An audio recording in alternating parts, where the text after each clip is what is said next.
Hello, I want to tell you about why I am great and wonderful.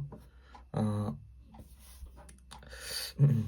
First, I am good at math.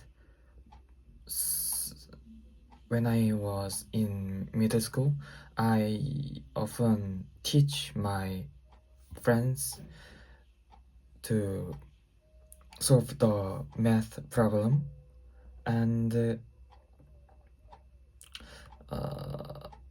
when I came this university, I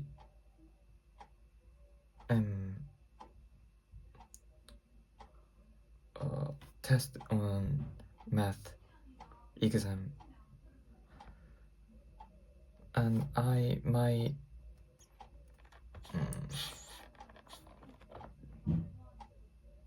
perspective,